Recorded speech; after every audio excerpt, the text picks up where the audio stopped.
All right, everybody, another Cobra extraction day and a little bit more footage in my Venomous certification training. So I think this is going to be a great opportunity to explain what is going on here. Basically, Cobra Man Ray Hunter extracts venom from the cobras, and it is sold for medical purposes. So he does like an entire side of the room, row after row after row, extracting the venom.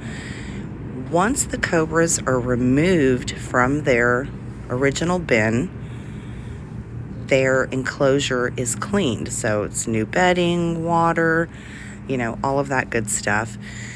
And then based on the cobra's size and look and health, they're fed when I return them to their original bin. So we take care of all of the husbandry needs in between and do all of that, and then they just need to be placed back into their bin. This instance, this is a great one right here because the cobra, sometimes they just perch perfectly for me on the hook and I don't need to tail them. That is not the recommended way to handle them, but it is the least invasive in that, if you don't touch the cobra, it reduces the likelihood of a bite. And not everyone can do that. I can't tell you guys how many people comment back to me on my videos and tell me that, that's impossible.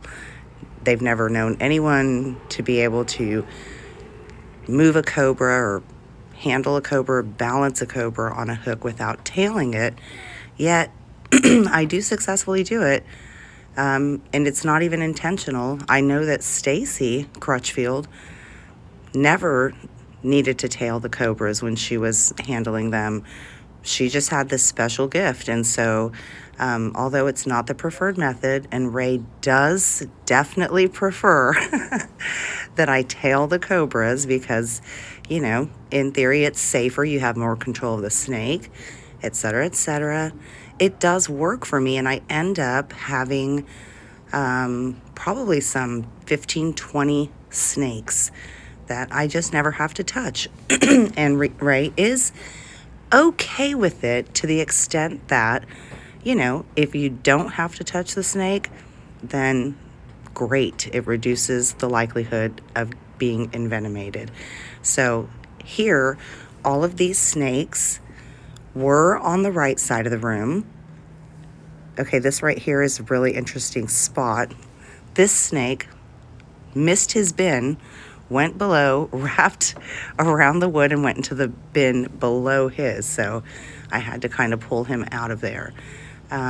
But we're returning them back to their actual bins, their enclosures, where they can snuggle and hide out and do their thing until the next extraction weekend.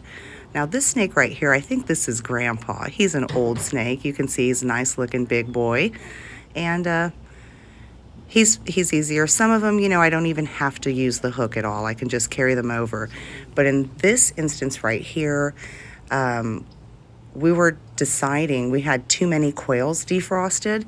So snake by snake, we were making the decision, like, should this one get 2? Should that one get 2? We have to determine, are they big enough to handle 2 quail? Because if they're not, then they're going to regurgitate and basically not have had a meal if they regurgitate it. Right here, this snake's water was awkwardly positioned, so I just kind of straightened it out. And when I was repositioning it, I also noticed that it had been at a tilt. So we all decided, hey, this is not enough water. So I refilled the water. We want to make sure they have everything they need. And that was just a shed skin that the snake had left in the bin. So I tossed that aside, and someone did pick it up because, of course, the joke was now it's going to be a slip hazard, somewhat like a banana peel on the floor, like one of those old cartoons. So the snake skin was tossed, and here you go, another little buddy. And that's about it. That's how the process works. Hope you enjoyed the video.